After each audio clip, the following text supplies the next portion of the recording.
तो अब मालदीव ने अपने ही पैरों पर कुल्हाड़ी मारना शुरू कर दिया है और भारत के सभी लोगों ने जिस तरह से एकजुट होकर मालदीव का विरोध किया है, उससे मालदीव के राष्ट्रपति की रातों की नींद उड़ गई है और भारत के जितने भी लोगों ने मालदीव जाने के लिए एयर टिकट और होटल की बुकिंग की थी, उन्होंने खुद कैंसिल कर दिया है। यहाँ तक कि ईज माई ट्रिप, जो कि होटल और एयर टिकट बुक करने का प्लेटफॉर्म है, इनके सीईओ ने भी मालदीव की बुकिंग को बंद कर दिया है और उसकी जगह पर लक्षद्वीप की बुकिंग को बढ़ावा दिया जा रहा है। मालदीव के राष्ट्रपति के अलावा लगभग सभी लोगों को समझ में आ गया है कि वह किस तरह से अपना नुकसान कर बैठे हैं और जिस तरह से मालदीव के 3 मंत्रियों को बर्खास्त किया गया है, अब राष्ट्रपति के साथ भी ऐसा करने का विचार मालदीव के लोग बना रहे हैं।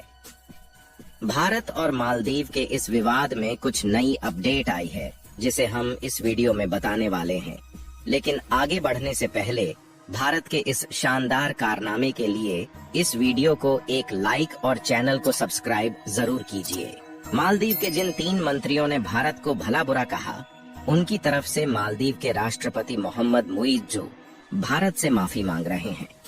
लेकिन अगर देखा जाए तो यह एक तरफ से दिखावा कर रहे हैं, क्योंकि अब मालदीव के राष्ट्रपति मोहम्मद मुइज्जो चीन पहुंच चुके हैं और चीन के साथ मिलकर भारत के खिलाफ खिचड़ी पका रहे हैं।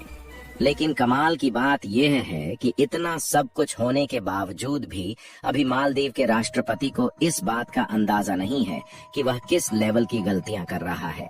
यानी कि आप देख सकते हैं कि केवल 2 दिनों के अंदर जिस तरह से मालदीव की अर्थव्यवस्था डगमगाई है, उससे भी मालदीव के राष्ट्रपति को अकल नहीं आ रही है। अगर देखा जाए तो मालदीव की इस राष्ट्रपति की वजह से मालदीव का पूरा टूरिंग सेक्टर बर्बाद होने के कगार पर पहुंच चुका है। मालदीव के राष्ट्रपति इस समय चीन पहुंच चुके हैं और चीन से मदद मांग रहे हैं कि वह उसके टूरिज्म सेक्टर को संभाले। लेकिन भले ही चीन भारत के खिलाफ है, फिर भी डायरेक्टली मालदीव की हेल्प करने के लिए अभी भी वह तैयार नहीं है, क्योंकि चीन को इस बात की चिंता सता रही है कि जिस तरह भारत के आम लोगों ने एकजुट होकर मालदीव को बॉयकॉट करना शुरू कर दिया है, यदि वह मालदीव की मदद करता है तो कहीं भारत के लोग गुस्से में आकर बॉयकॉट चीन करने की न करने लगे। और देखा जाए तो ऑलरेडी समय समय पर इंडियन गवर्नमेंट चाइनीज प्रोडक्ट पर बैन लगाती रहती है।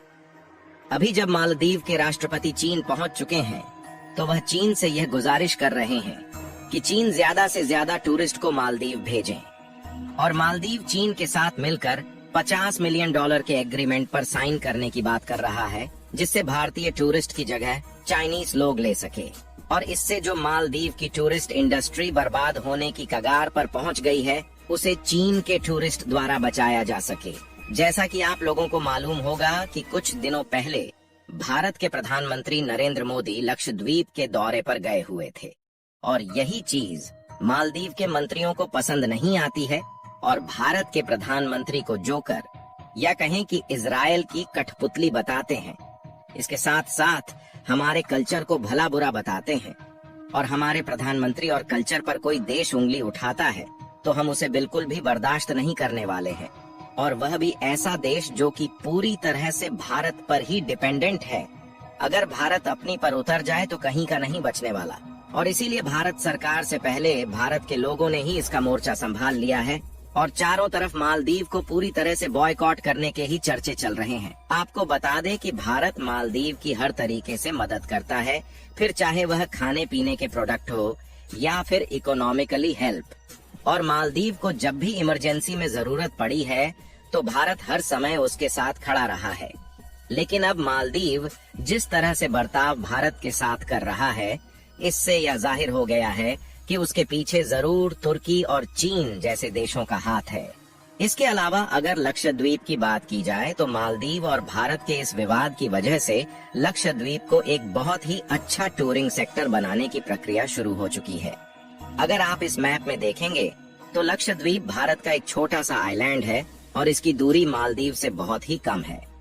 अब तो टाटा कंपनी ने लक्षद्वीप में 2 ताज होटल बनाने का अनाउंसमेंट कर दिया है, जिस पर करोड़ों रुपए का इन्वेस्टमेंट किया जा रहा है।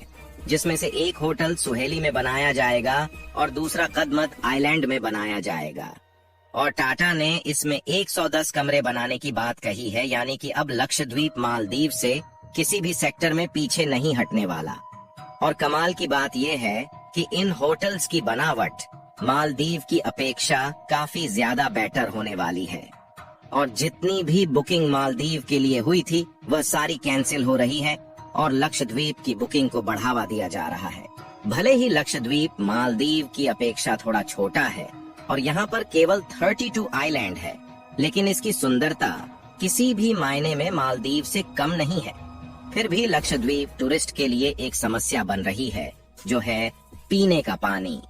और भारत के पास इतने संसाधन नहीं है जिससे वह एक बड़े लेवल में खारे पानी को प्यूरिफाई कर सके। लेकिन इसका भी सॉल्यूशन निकाला जा चुका है, जिसमें इजराइल प्रतिदिन 1 लाख लीटर समुद्र के खारे पानी को प्यूरिफाई करने का काम करेगी। हालांकि यह शुरुआत इसी साल के अंत तक की जानी थी, लेकिन जिस तरह से मालदीव के मंत्रियों ने भारत और इजराइल पर टिप्पणी की है, इसलिए इजराइल ने आज से ही इस पर काम करना शुरू कर दिया है। यानी कि आप देख सकते हैं कि भारत का यह भले ही एक छोटा सा कदम था, लेकिन इसी की वजह से मालदीव की पूरी अर्थव्यवस्था दांव पर लग चुकी है। केवल मालदीव के राष्ट्रपति को छोड़कर मालदीव के सभी मंत्रियों को यह बात अच्छे से समझ में आ चुकी है। यहाँ तक कि मालदीव के पूर्व रक्षा मंत्री, जिन्हें मारिया अहमद दीदी के नाम से जाना जाता है, उन्होंने एक्स पर एक ट्वीट किया, जिसमें उन्होंने कहा कि मैं अभी भी भारत के साथ हूँ और भारत ने कभी भी हालात को न देखते हुए हमारी काफी बड़ी मदद की है। और इसी बीच भारत के विदेश मंत्री एस जयशंकर जी नेपाल के दौरे पर गए हुए थे, जहां पर बायलैटरल ट्रेड को लेकर बातचीत हुई है और नेपाल भी भारत के साथ पूरी तरह से खड़ा हुआ है।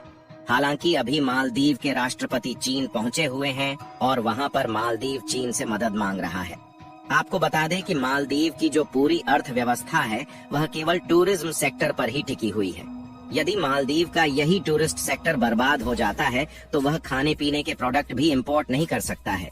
और केवल भारत ही एक ऐसा देश है जो मालदीव को सबसे सस्ते दामों में खाने पीने के आइटम्स समेत रोजमर्रा की सभी चीजें एक्सपोर्ट करता है। और जिस तरह से बर्ताव चीन ने मालदीव के साथ किया है, इससे तो यह जाहिर हो गया है कि चाहे कुछ भी हो जाए, चीन भारत के खिलाफ होकर मालदीव की मदद नहीं करने वाला।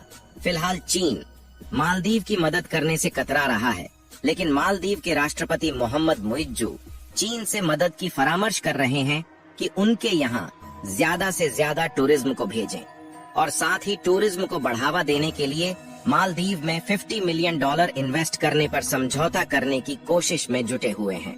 अब चीन मालदीव के साथ क्या करने वाला है, इसका डिसाइड तो चीन ही करेगा। और मालदीव की सबसे बड़ी टेंशन बढ़ाने वाली बात यह है कि लक्षद्वीप में एयरपोर्ट बनाने की भी तैयारी शुरू होने जा रही है। यानी कुल मिलाकर लक्षद्वीप मालदीव को टूरिज्म के मामले में एक बड़ी टक्कर देने वाला है। बाकी आपको क्या लगता है कि जिस तरह से मालदीव चीन से मदद की सिफारिश कर रहा है, इससे चीन मदद करने वाला है या नहीं? अपनी राय कमेंट में जरूर बताएं। और भारत जिस तेजी के साथ लक्षद्वीप को बढ़ावा दे रहा है, उसके लिए इस वीडियो को एक लाइक जरूर करें और इस वीडियो को अपने मित्रों तक शेयर करें ताकि उन्हें भी जानकारी मिल सके।